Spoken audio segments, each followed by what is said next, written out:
there's even been this new thing in the ancestral health, carnivore, keto world recently that's popping up now that, like, this is a new one where some of these influencers and gurus are saying, you have to eat all of your meat raw now. That's some new thing. Like, we're not allowed to utilize fire as human beings. That's one of the reasons we're at the top of the food chain, because we have those little opposable thumbs and we have big brains, and we did learn to utilize fire. And then they'll say, well, the lions didn't cook their meat, and I'm like, well, that's because lions don't know how to make a fucking fire. I'm pretty sure if Simba knew how to strike a box of matches, he might like to have his gazelle lightly charred over a nice open flame here and there.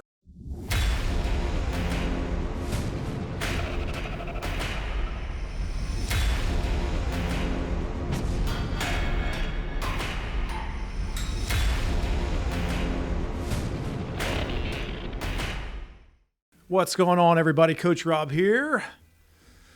It's been a couple weeks since we did this YouTube thing, so I thought I would check in today and just kind of see how everybody's doing. I don't really have an agenda for today, but I just wanted to throw out some content and see how everybody's doing on the KGB 33 challenge. We are currently, as of the recording of this video, 10 days away from the completion of the KGB 33 challenge. And if you're looking to finish strong down the home stretch, thought maybe doing a video might do the trick to kind of reach out and see how everybody's doing.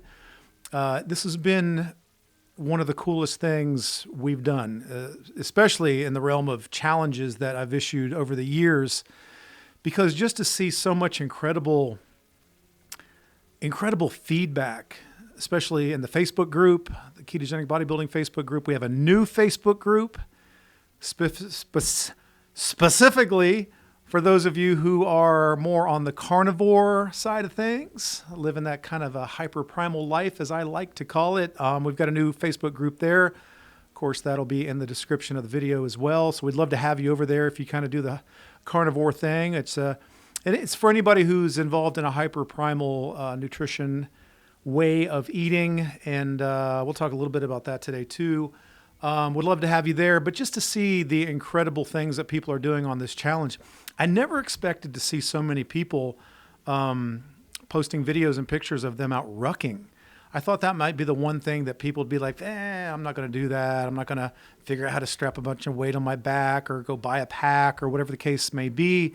But man, we see people regularly posting pictures and videos outside in nature, as it's supposed to be for the challenge, weight on their back, doing that ruck, working that part of the challenge. And I'm even seeing, people with their husbands out on rucks with them, with their wives out with them, with their kids out with them. So that is so cool to see everybody sharing this cool experience outside in nature as it should be, and not stuck to some treadmill like a hamster on a wheel. So hot, cold, rain, snow, sleet, everybody's doing their thing. I see a lot of cool pictures of foods being posted, lots of beautiful pictures of steaks and meats and eggs and all kinds of cool stuff. Picked up some cool ideas. Saw somebody make ground beef and egg waffles in like a Belgian waffle maker. I'm like, how cool is that? Why did I never think of that? So I'm making egg and beef waffles next opportunity I get. I'm going to dust that old Belgian waffle maker off and experiment with that bit of fun. So yeah, and people reading books and getting away from screens at night and sharing those experiences.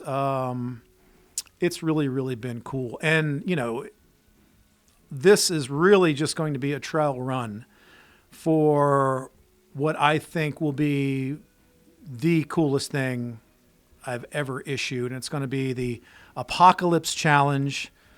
If you don't know about that, don't worry. There's a lot of information coming. I've been putting teasers out there about this 66-day crucible challenge called the Apocalypse Challenge. It's going to be 66 straight days of specific things that you will want to employ in order to develop your apocalypse body, a physique and a mentality and a level of health that will prepare you for anything that might come across your path, and that it'll make you give you the ability to handle anything. And that's my goal now, especially at my age, retired from competition. I want to be able to build and develop a body and a mind and a spirit that is willing to take on anything that crosses my path. I'm even working on the apocalypse beard, because you got to have an epic beard, or would have, in the apocalypse, right? So anyway, so I'm working on that. So there's going to be a very official video coming outlining the challenge soon, and there will be a pre-sale. It's going to be $99 for the entire 66 days. Dirt cheap for what you're going to get, because you're literally going to have something delivered to you on my app every single day of something you can do to be better than you were the day before. And when you finish with this 66 days, you will emerge tempered, hard, and ready to rock with anything that might come your way. So look for more on the Apocalypse Challenge that's coming up soon, and there's going to be a pre-sale to get you involved and get you ready for this. And I'm really, really excited about it. So the KGB 33 Challenge is crushing, like I said. And the thing about it is and I just did a consult. I just finished with a consult, a 90-minute consult, and I do a lot of these consults now. So if you ever wanted to have an opportunity to sit down on Zoom and have a very detailed conversation with myself, these things have been wildly popular. I'm doing them literally every day for the most part. And I've had an amazing, it's been amazing to get to know these people. And now my gold training clients, if you're on the gold program, you get one of these every month now, where we can really sit down face to face and have a conversation about challenges you may be facing, or how to best lay out the blueprint that you need for success based on where you're at in your life and your program, whatever your goals may be. So these consults have been great. But I was doing one of these consults just earlier today. In fact, I just got done, 20 minutes ago, with this really cool guy, really cool gentleman that I had an incredible conversation with. And I start all these consultations by basically saying to everyone, the information that we're going to cover today is not going to be anything, I think that's going to be anything like groundbreaking. Oftentimes when people reach out to a coach like myself, who has a ton of experience, has been doing this for so long, and has had so many successes, sometimes you're expecting some nugget of wisdom that you think is only privy to people in the industry, like it's some under lock and key super secret that only we know, and now that you've paid the money, now we're going to give it to you. And that's just not the way it is. In this world, in this culture we live in today, where we're inundated with so much bullshit, it's a quick fix culture. It's everybody wants everything handed to them. They want it to be easy. They want it to be simple. They basically want the shit to do itself. It's just not the way it works. And what I tell people is I can lay out the groundwork to what is going to take you to the level of success that you're trying to accomplish. Only if, however, you're willing to walk through the door and put in the work every single day. It's about compliance. It's about follow through. It's about taking the information written for you, given to you, laid out for you, and rolling up your sleeves and putting in the work.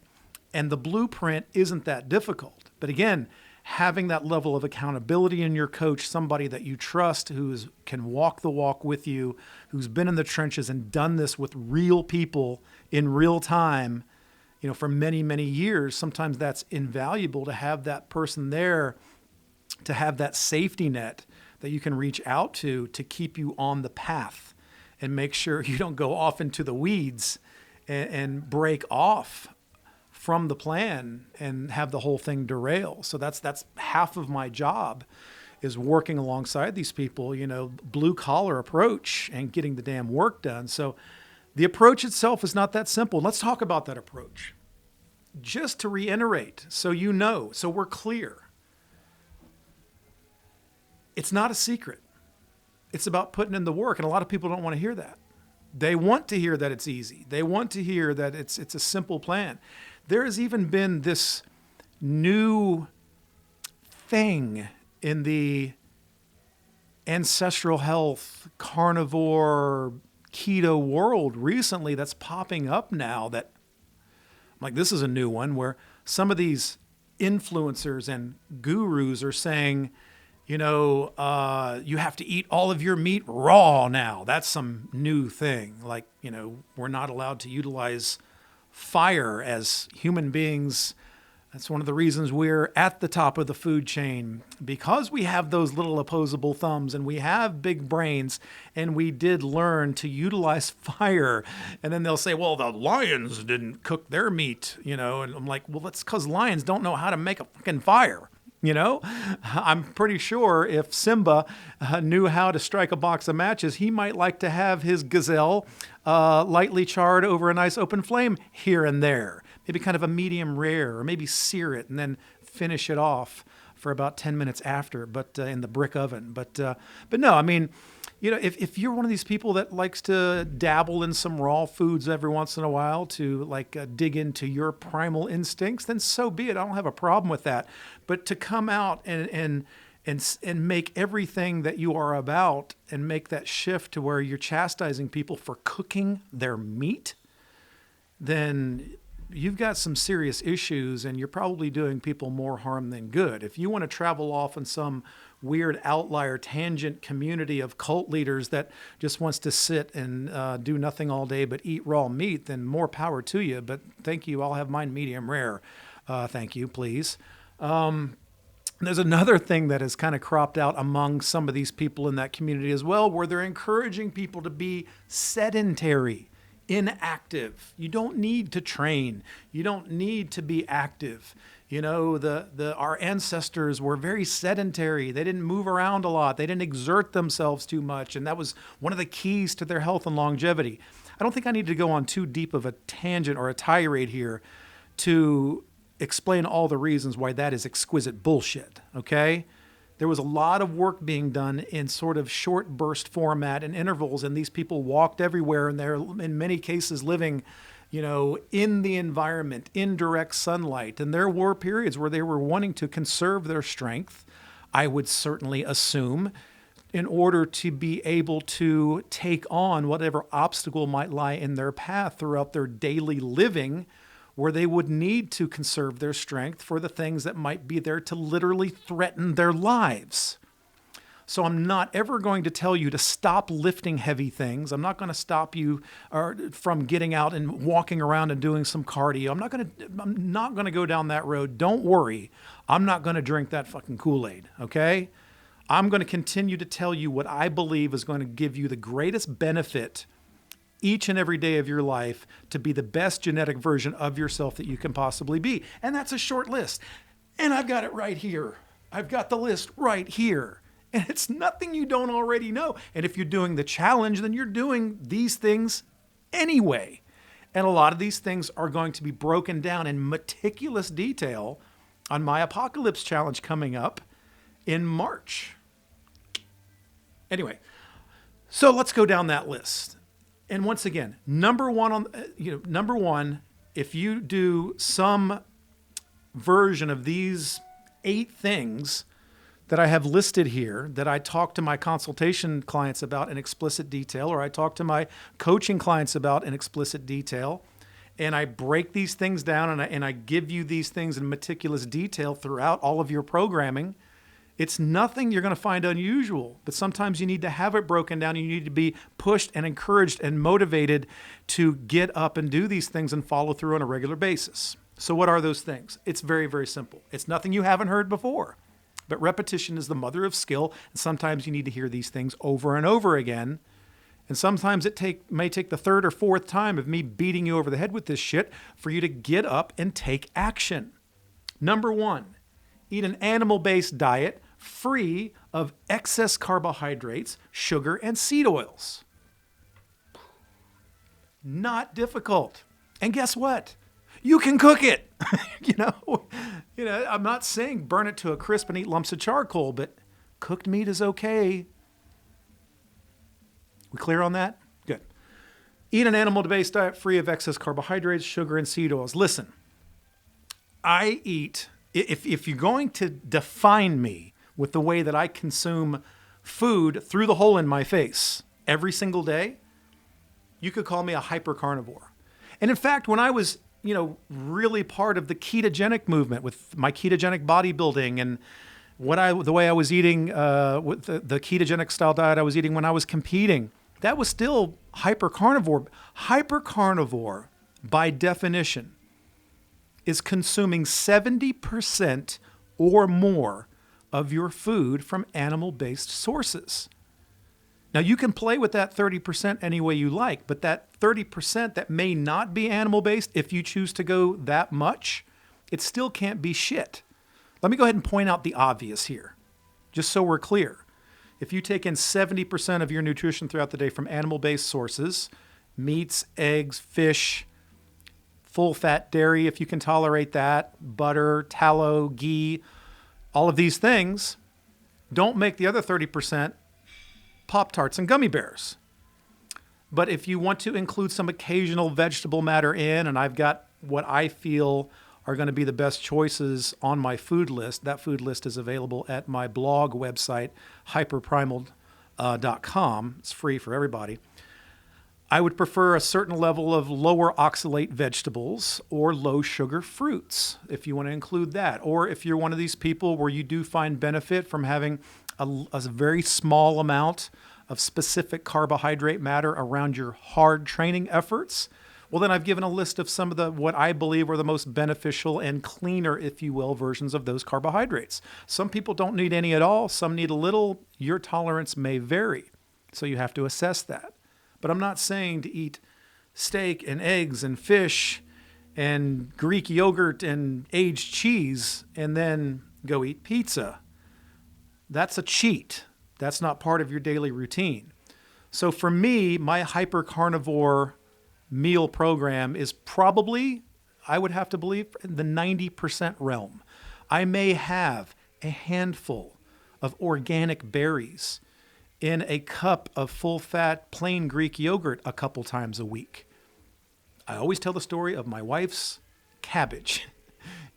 She makes this incredible sautéed cabbage that's made in copious amounts of grass-fed butter and garlic and spices, and it's freaking amazing. You could put it on a flip-flop and eat it, and you would enjoy every minute of that flip-flop.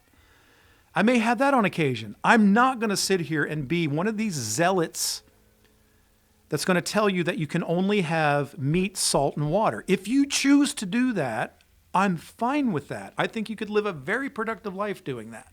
Most of you can. However, I do not choose to do that, and it doesn't mean you can tear up my carnivore card, because I'm not going to tell you that I'm eating a lion diet. Nothing wrong with that if you like that, but it's not what I choose to do. And I do just fine on my hypercarnivore program that consists of probably on most days 90% animal-based foods with tiny bits of either vegetable or fruit matter sprinkled in. There have been weeks where I've gone to 0 exogenous carbohydrates. It's just whatever mood I was in at that time.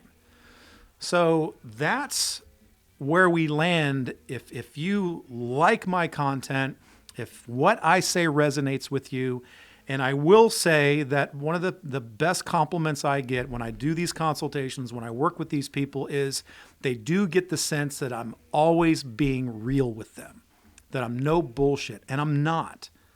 Because I've already explained this in the past. If you're watching one of these videos, you're listening to my podcast, and something I say or something about me resonates with you that might trigger you to think, I wouldn't mind working with this guy one-on-one.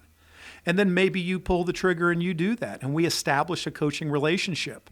If all of a sudden the things I'm asking you to do as a client differ greatly from what I said on a YouTube video, then I'm a charlatan. You're going to call bullshit, and you should. So what you're going to get from me as a coach is just a far more meticulous breakdown of the things that you're hearing here in broad strokes. I hope that makes sense. So number one, eat an animal-based diet that's 70% or more coming from animal-based sources.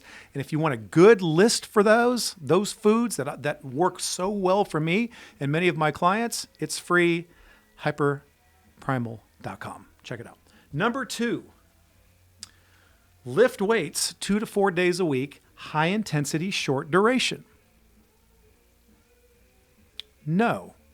I'm not going to tell you not to lift anything or be sedentary or not go to the gym. God, I hope this trend dies quick because it's ridiculous. Sarcopenia is a thing. Sarcopenia is the inevitable loss of muscle mass as you age.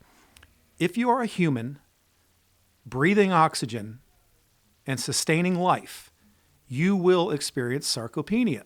However, you can take specific steps to slow that process and hang on to every ounce of muscle that you have. And you do that by doing a couple of things. Lifting weights in a very structured way, heavy weights, high intensity, and eating ample amounts of animal-based protein. Those two things alone, now there are other things that would help for sure, but those two things alone will go a long way in helping you not only preserve the muscle that you do have, but if you do it in a properly structured way, continue to hold on and even grow more muscle and overcompensate from some of this training to build new tissue, lean tissue, metabolically active, sexy, beautiful, strong muscle tissue that will make you a more effective human being in your 50s, 60s, 70s, and even 80s. And I have those clients. So you have to lift weights. Don't let any cult leader zealot out there tell you otherwise. It doesn't have to be in a gym. It can be at home. It can be in your backyard. It can be in your living room. It can be in your basement. It can be with a small amount of things or just body weight if that's your thing. But you need to do that. Number three, get in 15 to 20,000 steps a day, preferably outdoors. The numbers vary, but the point I'm trying to make here is move. Sitting is death. Inactivity is death. Sedentary lifestyles are not productive lifestyles. I get out and ruck 4 or 5 days a week for anywhere from 30 to 45 minutes, and I love every minute of it. And I'm not doing it to burn fat, burn fat, burn fat, even though you can. Obviously, you can expel some energy, and it might help you quicken the rate with which you burn some excess fat and get a little leaner if that's what your goal is. But there's something about getting out there and being an active human being, the mental clarity I get from that and the overall feeling of just phenomenal wellness when I'm out there in the sun, in the fresh air, in the sunlight, getting my heart rate up, moving through space, across a landscape, across a terrain goes so far into improving my mood and improving my day and improving all of my health metrics. You know, I wear this Garmin watch and it does have some really cool health metrics on it. And when my diet's on point and when I'm doing my strength training and when I'm doing my cardio or my rucking or whatever I'm doing, my heart rate variability improves. My physiological stress markers improve. My sleep quality improves. My resting heart rate improves. My blood pressure improves. Everything improves. You know what else improves? My mood. There's no better anxiety medication than activity. So get out there and do some. So I think somewhere in that 15,000 or more step range is probably a good barometer for most people. It's a good goal for most people.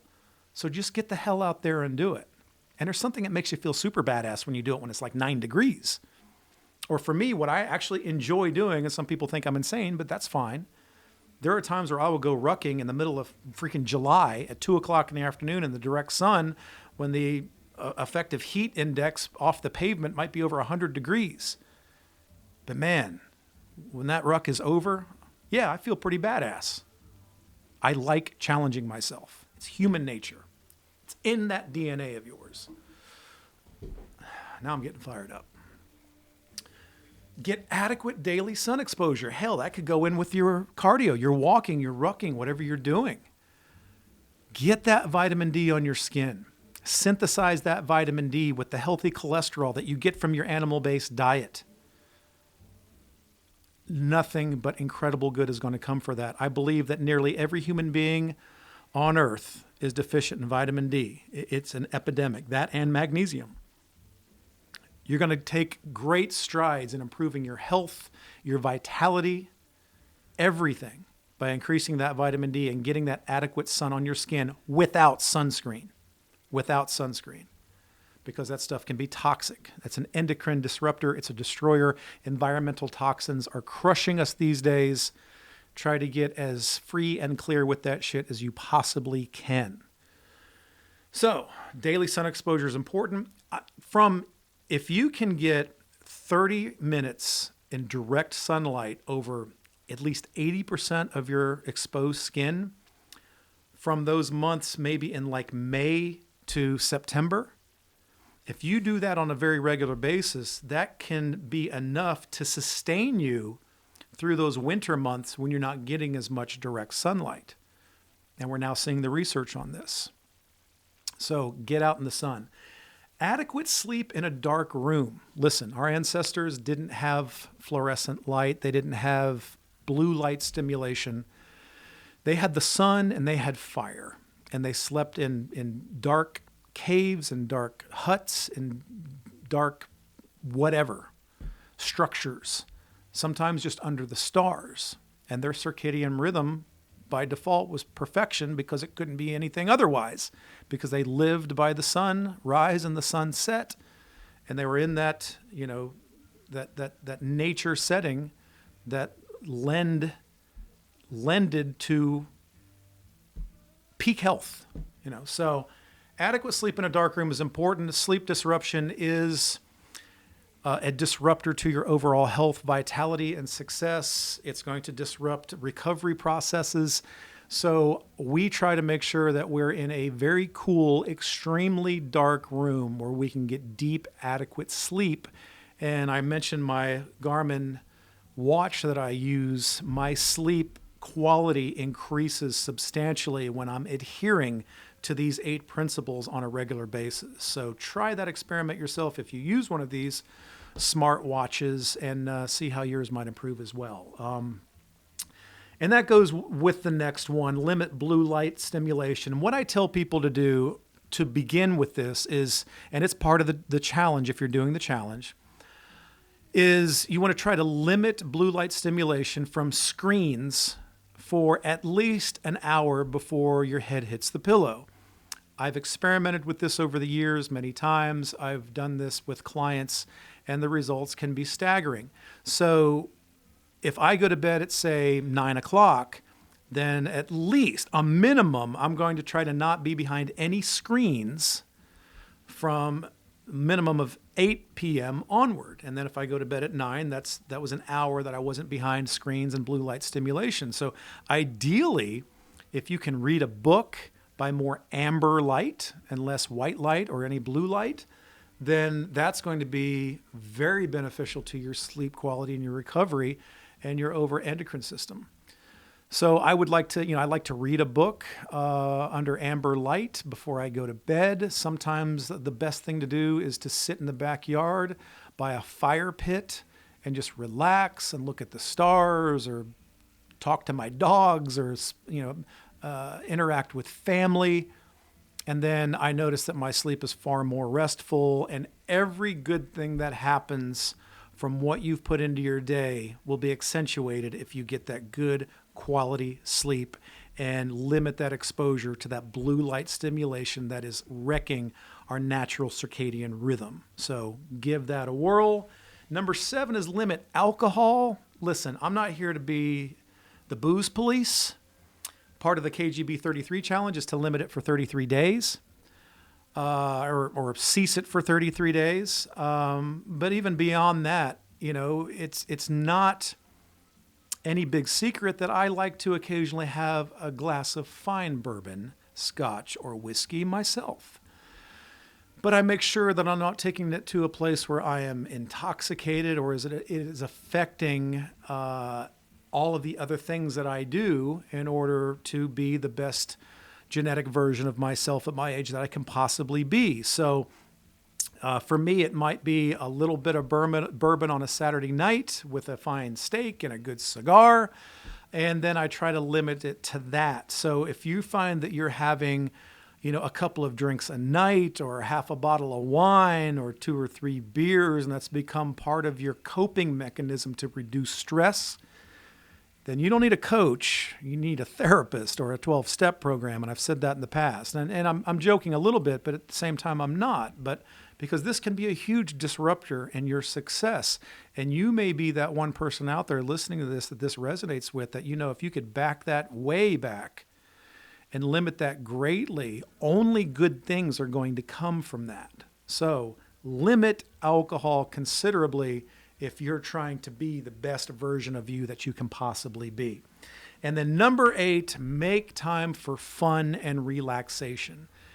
It was Mark Sisson way back in the early 2000s when he wrote his groundbreaking book, The Primal Blueprint, where he made sure to include in there play. And I think that's critically important. All work and no play makes Jack a dull boy. You ever watch The Shining? Didn't turn out well. But you got to find time to relax and play and enjoy, that human interaction or that interaction away from the stress and the toils of life, and just be a kid for a day or an hour or an afternoon. Relax and play. I'll bet you if you could jettison yourself back in time 4,000 years, you'd notice that our ancestors probably spent a lot of time being goofballs with their kids and grandkids or with their friends, and they're probably cracking a lot of jokes and having a good time. And there's probably a lot of time sitting around the fire with their feet up, chilling, relaxing, and sharing a good laugh with the people in their lives. And I think that's incredibly important that you do that. I know everybody wants to be successful. Everybody's burning the candle at both ends, but take a minute to unplug, unwind, and get back and enjoying things. And you see how all these things kind of tie together. They kind of work with each other.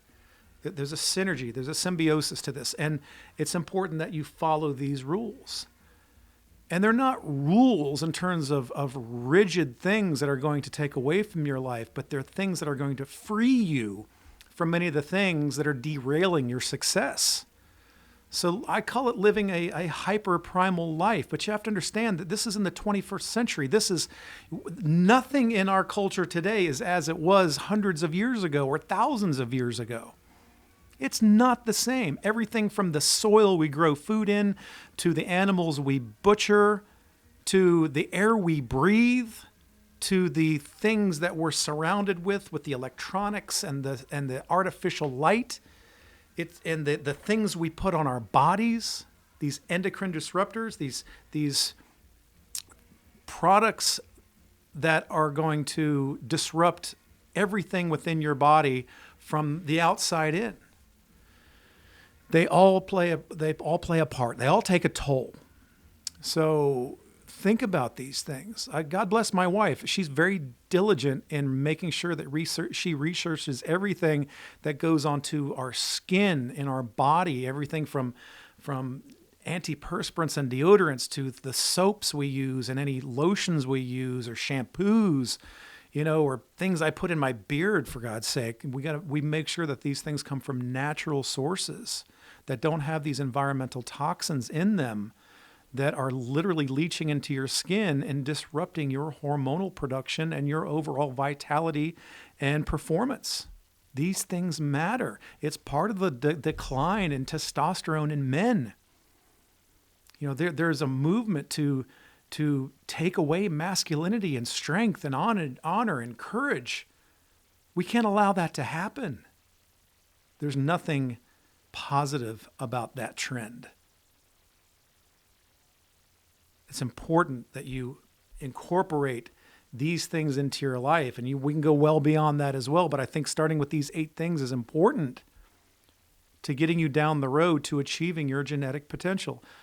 The client that I just referred to, that I just had a consultation with on Zoom, our Zoom call here, not too long ago, he brought up the fact that, I often use the term, be the freak in the room. And I had to make sure that he understood that phrase doesn't just mean how you look, being this freak in terms of your muscularity or your level of leanness. These days, my goals have changed. I'm not competing anymore. I'm not doing bodybuilding competition. So now my goal is to not have a competition physique, but now it's what I call an apocalypse physique, hence the apocalypse challenge. It's a funny term, but if you think about it, it's just forming a resolve and a body and a spirit that will allow you to take on anything that might come your way and help you improve yourself in all aspects of your life to be a complete human, willing to go to war and be hard and tempered to attack everything and come out on top. And being a freak in the room can just be a freak with the way that you look at life and the way you look at how you take care of yourself and how you make sacrifices for the greater good, so it comes back to you and you are better from the inside out, not just necessarily the aesthetic. Mind and body, it's a cliche, but it's true.